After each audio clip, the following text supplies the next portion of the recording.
আসসালামু আলাইকুম এভরিওয়ান, সবাই কেমন আছেন? আজকে আমি কিভাবে সহজভাবে নুডলস রান্না করি সেটাই আপনাদের সাথে শেয়ার করছি।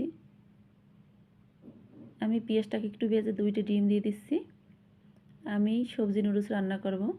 আমি এখানে একে একে সব সবজিগুলো দিয়ে দিচ্ছি। যেহেতু এখন শীতের সিজন, বাজারে নানান রকম সবজি পাওয়া যায়। আমি এখানে ফুলকপি, আলু, বাঁধাকপি আর মটরশুঁটি দিয়ে দিচ্ছি। 1 চামচ বিট লবণ আর নুডলসের মশলা দিয়ে কিছুটা টমেটো, কাঁচামরিচ দিয়ে একটু 2-1 মিনিটের মতো ভেজে আমি পানি দিয়ে দিব।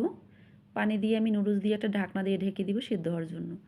এভাবে নুডলস রান্না করলে আলাদাভাবে নুডলস, সবজি কোনো কিছু সেদ্ধ করে নিতে হবে না। অল্প সময়ের ভিতরে নুডলস রান্না করে নিতে পারবেন। আমি আবারও একটু নুডলসের মশলা দিয়ে 2-3 মিনিটের মতো একটু নেড়ে চেড়ে নামিয়ে নেব। তো সবাই ভালো থাকবেন। আল্লাহ হাফেজ।